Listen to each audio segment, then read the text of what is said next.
जिंदगी में कुछ भी हो जाए, कभी भी ये 3 लोगों पर भरोसा मत करना। बहुत समय पहले की बात है। एक समृद्ध राज्य था जहां एक प्रसिद्ध नगर बसा हुआ था। इस नगर में एक चोर रहता था जो छोटी मोटी चोरी करके अपनी गुजर बसर करता था। लेकिन छोटी चोरियों से उसका पेट भरना मुश्किल हो रहा था। एक दिन उसने सोचा, पाप तो पाप ही होता है, चाहे छोटा हो या बड़ा। अगर पकड़ा गया तो सजा भी बराबर ही मिलेगी, तो क्यों ना एक बड़ी चोरी करूं। इस विचार के साथ उसने निश्चय किया कि वह राजा के खजाने को लूटेगा। रात का अंधेरा होते ही वो चुपके से महल में घुस गया और किसी तरह खजाने तक पहुंच गया। लेकिन वहां भारी पहरा देखकर वो घबरा गया। पहरेदारों को चकमा देना उसके लिए कठिन था। उसने सोचा, अगर चोरी करने की कोशिश करूंगा तो निश्चित ही पकड़ा जाऊंगा। वो निराश होकर वापस जाने ही वाला था कि उसके मन में एक नई तरकीब आई। उसने सोचा, अगर मैं राजा के वस्त्र पहन लूं तो कोई मुझ पर शक नहीं करेगा। ये विचार आते ही वो राजा के शयन कक्ष की ओर बढ़ा। उसने धीरे से पर्दा हटाकर अंदर झांका और जो देखा उससे उसके होश उड़ गए। राजा अपने बिस्तर पर सो रहे थे, लेकिन उनकी रानी जाग रही थी। रानी बिना वस्त्रों के राजा के पास बैठी थी। ये देखकर चोर की हिम्मत जवाब देने लगी। वो एक कोने में छिपकर रानी के सोने का इंतजार करने लगा। थोड़ी देर बाद उसने दोबारा पर्दा हटाकर देखा, लेकिन रानी अब भी जाग रही थी। चोर ने सोचा कि कुछ समय और इंतजार कर ले। वो वहां रखी एक मेज पर बैठ गया, लेकिन जैसे ही वो बैठा, गलती से मेज पर रखा पानी का गिलास गिर गया। गिरने की आवाज सुनकर रानी चौंक गई और तुरंत तलवार लेकर बाहर आई। उसने चोर की गर्दन पर तलवार रख दी और कठोर स्वर में बोली, तू कौन है और यहां क्या कर रहा है? सच सच बता, वरना एक ही झटके में तेरा सिर धड़ से अलग कर दूंगी। चोर डर से कांपने लगा और हाथ जोड़कर गिड़गिड़ाया, रानी साहिबा, मुझ पर दया कीजिए।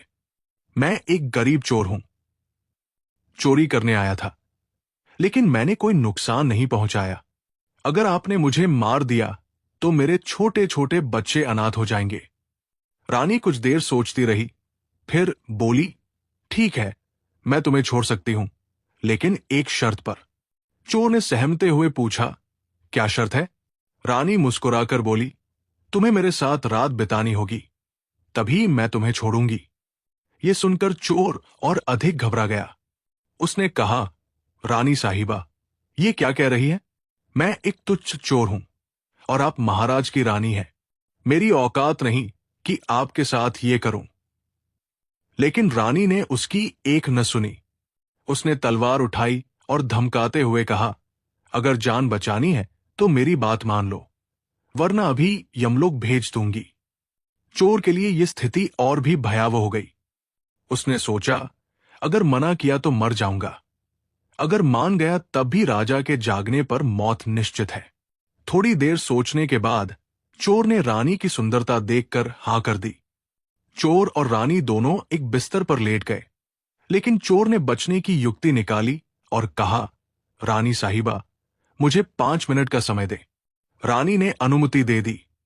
चोर धीरे धीरे दरवाजे की ओर बढ़ा और जैसे ही अवसर मिला, बाहर की ओर भाग निकला। लेकिन बाहर खड़े पहरेदारों ने उसे पकड़ लिया और पूछा, कौन हो तुम? चोर ने घबराकर पूरी सच्चाई बता दी। पहरेदार ने ठंडी हंसी हंसी और कहा, अगर तुम्हें अपनी जान प्यारी है तो रानी की बात मान लो। चोर के सामने अब कोई और रास्ता नहीं बचा। वो वापस रानी के पास गया और बोला, अगर राजा जाग गए तो हम दोनों की जान जाएगी, इसलिए आपको पहले राजा को मारना होगा।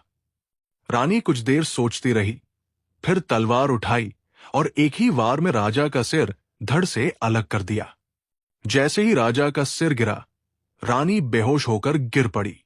चोर ने इस अवसर का लाभ उठाया और महल से भाग निकला। सुबह महल में शोर मच गया। सभी ये जानकर स्तब्ध रह गए कि राजा की हत्या हो चुकी है। रानी राजा की मृत्यु पर विलाप करने लगी, लेकिन सिर्फ एक पहरेदार को सच्चाई का अंदाजा था। उसने रानी से पूछा, रानी साहिबा, सच बताइए, राजा को किसने मारा, आपने या चोर ने? रानी चौंक गई। उसने सोचा कि अगर सच्चाई सामने आ गई तो उसकी भी मृत्यु निश्चित है। इसलिए उसने चालाकी से कहा, अगर इस रहस्य को जानना है तो नगर के बाहर जंगल में रहने वाली एक बूढ़ी औरत के पास जाओ, वो तुम्हें सच्चाई बता सकती है। पहरेदार तुरंत जंगल में उस बूढ़ी औरत के पास पहुंचा। उसने पैर पकड़कर विनती की, मुझे बताइए कि राजा को किसने मारा। बूढ़ी औरत ने उसकी आंखों में देखा और बोली, अगर सच जानना है तो बाहर बंधे बकरे का सिर काटो। जब उसका सिर हवा में उड़ने लगे तो उसके कान पकड़कर लटक जाना। जहां वो ले जाए वही तुम्हें जवाब मिलेगा। पहरेदार ने आदेश का पालन किया और बकरे के कान पकड़कर हवा में उड़ने लगा। बकरा उसे एक भयानक गुफा में ले गया, जहां एक जिन और उसकी बेटी रहते थे। जब जिन बाहर गया तो उसकी बेटी बाहर आई। उसने पहरेदार को देखकर सोचा, ये जवान और ताकतवर है, इसे जिंदा रखूं तो मेरे काम आएगा। उसने खुद को एक सुंदर लड़की के रूप में बदला और पहरेदार को अपने वश में कर लिया। रात भर उसके साथ रही और जब सुबह हुई तो उसे मक्खी बनाकर दीवार पर चिपका दिया। पहरेदार कई दिनों तक वही रहा। फिर उसे अपने परिवार की याद आई। एक दिन मौका मिलते ही वो भाग निकला, लेकिन कुछ समय बाद उसे फिर उस लड़की की याद सताने लगी। वो बूढ़ी औरत के पास पहुंचा और फिर से गुफा जाने की प्रार्थना करने लगा। बूढ़ी औरत बोली, पहले तुम्हें अपने बेटे को लाना होगा। पहरेदार अपने बेटे को ले आया। बूढ़ी औरत ने कहा, जैसे तुमने बकरे का सिर काटा था वैसे ही अपने बेटे का सिर काट दो। पहरेदार प्रेम के नशे में पागल हो चुका था। जैसे ही उसने तलवार उठाई, बूढ़ी औरत ने उसका हाथ पकड़ लिया और कहा, अब तुम अपने प्रश्न का उत्तर जान चुके हो। 3 चीजों पर कभी भरोसा मत करना, हवस, लालच और इश्क। ये तीनों किसी को भी बर्बादी तक ले जा सकते हैं। पहरेदार स्तब्ध रह गया। उसे राजा की हत्या का सच तो नहीं मिला, लेकिन बूढ़ी औरत की सीख उसकी आंखें खोलने के लिए काफी थी। पहरेदार बूढ़ी औरत की बातों में उलझा हुआ था। वो समझ चुका था कि हवस, लालच और इश्क ने ही इस पूरी त्रासदी को जन्म दिया था। लेकिन वो अब भी राजा की हत्या का सच जानना चाहता था। वो महल लौट आया और अपने मन में उठ रहे सवालों के जवाब खोजने लगा। महल में राजा की मृत्यु के बाद अराजकता फैल चुकी थी। राज्य के मंत्री और सेनापति एक नए राजा की खोज में थे। रानी शोक में डूबी हुई दिखाई देती थी, लेकिन पहरेदार को अब उस पर संदेह होने लगा था। उसने चुपके से महल के अन्य पहरेदारों और सेवकों से पूछताछ शुरू की। धीरे धीरे उसे एक नई साजिश का संकेत मिलने लगा। कुछ सेवकों ने बताया कि राजा और रानी के बीच पिछले कुछ महीनों से तनाव था। राजा को शक था कि रानी किसी अन्य पुरुष में रुचि रखती थी। यह सुनकर पहरेदार को यकीन हो गया कि राजा की हत्या किसी व्यक्तिगत रंजिश का परिणाम थी, लेकिन उसके पास कोई ठोस सबूत नहीं था। वो अपनी खोज जारी रखना चाहता था, लेकिन उसे डर था कि अगर उसने किसी गलत व्यक्ति पर आरोप लगाया तो वो खुद भी मुसीबत में पड़ सकता है। कुछ ही दिनों बाद एक रात उसने देखा कि रानी गुप्त रूप से महल के पिछवाड़े स्थित एक पुराने मंदिर में गई। पहरेदार ने उसका पीछा किया। वहां उसने देखा कि रानी एक अजनबी पुरुष से मिल रही थी। वो कोई और नहीं बल्कि वही चोर था जो राजा के खजाने को लूटने आया था। रानी ने चोर से कहा, राजा अब नहीं रहे, लेकिन अब तुम्हें यहां से चले जाना चाहिए। लोग मुझ पर शक करने लगे हैं। चोर हंसा और बोला, मैं चला जाऊंगा रानी, लेकिन याद रखना, अगर मुझे कुछ हुआ तो तुम्हारा भेद सबके सामने आ जाएगा। पहरेदार ने सब कुछ सुन लिया। अब उसके पास पूरा सच था, लेकिन उसने सोचा, अगर मैं ये बात सबको बता दूं तो क्या न्याय मिलेगा, या फिर सत्ता का कोई और लालची व्यक्ति इस अवसर का फायदा उठाएगा। वो सीधा रानी के पास गया और बोला, रानी साहिबा, मैं सच जान चुका हूं। लेकिन मैं चाहता हूं कि आप स्वयं इसे स्वीकार करें। रानी पहले तो चौंक गई, लेकिन फिर संयम रखते हुए बोली, तुम्हारे पास कोई सबूत नहीं है। पहरेदार ने उत्तर दिया, मैंने आपकी और उस चोर की बातचीत सुनी है। रानी अब डर गई थी, लेकिन उसने एक आखिरी चाल चली। उसने दरबार में सबके सामने ऐलान किया, यह पहरेदार मुझ पर झूठा आरोप लगा रहा है। तभी महल के सैनिकों ने आकर सूचना दी कि वो चोर, जिसे रानी ने महल से भागने को कहा था, मरा हुआ पाया गया। किसी ने उसका गला रेत दिया था। रानी समझ गई कि अब उसके पास बचने का कोई रास्ता नहीं था। उसने अपनी तलवार निकाली और अपने ही हृदय में उतार ली। राज्य ने एक राजा को खो दिया था, और अब रानी को भी। लेकिन पहरेदार अब भी असमंजस में था। क्या सच का सामना करने से कोई लाभ हुआ? बूढ़ी औरत की सीख उसके कानों में गूंज रही थी। हवस, लालच और इश्क, ये तीनों किसी को भी बर्बादी तक ले जा सकते हैं। पहरेदार रानी की मृत्यु देखकर अवाक रह गया। उसने कल्पना भी नहीं की थी कि सच्चाई का बोझ इतना भारी होगा कि रानी अपने ही जीवन का अंत कर लेगी। दरबार में उपस्थित लोग स्तब्ध थे। सैनिकों ने रानी के शरीर को उठाकर अंतिम संस्कार की तैयारी शुरू कर दी। लेकिन पहरेदार के मन में अब भी कई प्रश्न घूम रहे थे। क्या ये सब यहीं समाप्त हो जाएगा, या फिर इस घटना के पीछे और भी कोई बड़ा रहस्य छिपा है? राजा और रानी दोनों की मृत्यु के बाद राज्य में उथल पुथल मच गई। मंत्रियों और सेनापतियों के बीच सत्ता को लेकर खींचतान शुरू हो गई। कुछ दरबारी चाहते थे कि राजा का कोई करीबी रिश्तेदार गद्दी संभाले, तो कुछ नए राजा के चुनाव की मांग कर रहे थे। लेकिन इस पूरे राजनीतिक संघर्ष के बीच पहरेदार ने महसूस किया कि राजा की हत्या की साजिश इतनी सरल नहीं हो सकती थी। रानी ने आत्महत्या क्यों की? क्या उसने खुद को दोषी समझकर यह कदम उठाया, या फिर कोई और कारण था? और वह चोर जो राजा के खजाने को लूटने आया था, आखिर उसकी हत्या किसने की? ये सभी सवाल अब भी अनसुलझे थे। महल में राजा के छोटे भाई युवराज विक्रम को गद्दी पर बैठाने की योजना बनाई जा रही थी। लेकिन पहरेदार को संदेह था कि यह सब इतनी जल्दी कैसे तय हो सकता है। उसने दरबार में सुना था कि युवराज विक्रम को सत्ता में ज्यादा रुचि नहीं थी। फिर अब अचानक ये परिवर्तन क्यों?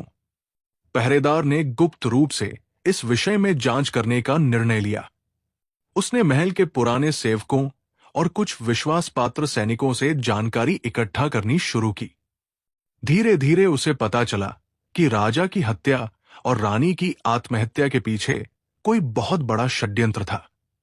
राजा को कुछ महीनों से एक अज्ञात व्यक्ति से धमकी भरे पत्र मिल रहे थे। इन पत्रों में लिखा होता था कि राजा को अपने शासन से हट जाना चाहिए, अन्यथा उनका अंत निकट है। राजा ने इसे पहले तो नजरअंदाज किया, लेकिन जब पत्रों की संख्या बढ़ने लगी तो उन्होंने अपने गुप्तचरों को इस मामले की जांच करने का आदेश दिया। एक दिन राजा के गुप्तचर को एक सुराग मिला कि इन पत्रों के पीछे महल का ही कोई करीबी व्यक्ति है। लेकिन इससे पहले कि वो इस बारे में राजा को सूचित कर पाता, उसकी हत्या कर दी गई। यह घटना राजमहल में किसी को भी मालूम नहीं हुई, क्योंकि उसे मरने के बाद गुप्त रूप से जला दिया गया था। पहरेदार को अब यह यकीन हो गया था कि यह कोई साधारण हत्या नहीं थी। किसी ने बहुत सोची समझी योजना के तहत राजा को मारा था। लेकिन वो अब भी नहीं समझ पा रहा था कि इसका असली मास्टरमाइंड कौन था। इसी बीच उसे एक और चौंकाने वाली खबर मिली। महल के गुप्त तहखाने में एक सैनिक की लाश मिली थी। वो सैनिक राजा का विश्वास पात्र था और हमेशा उनके निजी सुरक्षा घेरे में रहता था। उसकी हत्या देखकर ऐसा लग रहा था कि उसे बड़ी बेरहमी से मारा गया था। पहरेदार ने तुरंत तहखाने की तलाशी ली। वहां उसे एक चिट्ठी मिली जो अधजली थी। उसने चिट्ठी के बचे हुए शब्दों को ध्यान से पढ़ा। उसमें लिखा था, राजा को हटाना ही एकमात्र उपाय है, अन्यथा हमारा लक्ष्य पूरा नहीं हो पाएगा। पहरेदार ने चिट्ठी को सुरक्षित रखा और इस बारे में युवराज विक्रम से मिलने का फैसला किया। जब वो युवराज से मिला तो उसने उनसे सीधा सवाल किया, महाराज, क्या आपको राजा की हत्या से पहले कोई धमकी मिली थी? युवराज कुछ पल के लिए चुप रहे, फिर बोले, मुझे लगता है तुम्हें यह सब नहीं पूछना चाहिए। पहरेदार को युवराज का यह उत्तर संदेहास्पद लगा। उसने महसूस किया कि युवराज इस बारे में कुछ छिपा रहे थे। रात के समय पहरेदार ने महल के एक पुराने कक्ष की ओर रुख किया, जहां राजा अपने गुप्त दस्तावेज रखा करते थे। वहां पहुंचकर उसने देखा कि कक्ष का ताला टूटा हुआ था। कोई पहले ही वहां आ चुका था। अंदर जाने पर उसने देखा कि बहुत सारे दस्तावेज गायब थे, लेकिन एक पुराना रजिस्टर अब भी वहां पड़ा था। उसने उसे खोलकर पढ़ना शुरू किया। उसमें एक महत्वपूर्ण जानकारी थी। राजा की मौत से पहले कुछ अजनबी लोग महल में आते जाते थे, लेकिन उनकी पहचान कभी दर्ज नहीं की गई थी। अब पहरेदार को यकीन हो गया था कि यह महल के भीतर से ही किया गया षड्यंत्र था। वो अगले दिन दरबार में गया और सबके सामने यह रहस्य उजागर करने का फैसला किया। जैसे ही उसने ये बात दरबार में रखी, वहां मौजूद मंत्रियों में हलचल मच गई। कुछ मंत्रियों ने इस पर आपत्ति जताई तो कुछ सोच में पड़ गए। तभी युवराज विक्रम उठे और बोले, तुम्हें ये सब बातें करने की कोई जरूरत नहीं है। राजा की मौत दुश्मनों की साजिश थी और हमें अब नए शासन पर ध्यान देना चाहिए। पहरेदार को यह सुनकर आश्चर्य हुआ। उसे अब पूरा यकीन हो गया कि युवराज विक्रम इस षड्यंत्र में शामिल थे।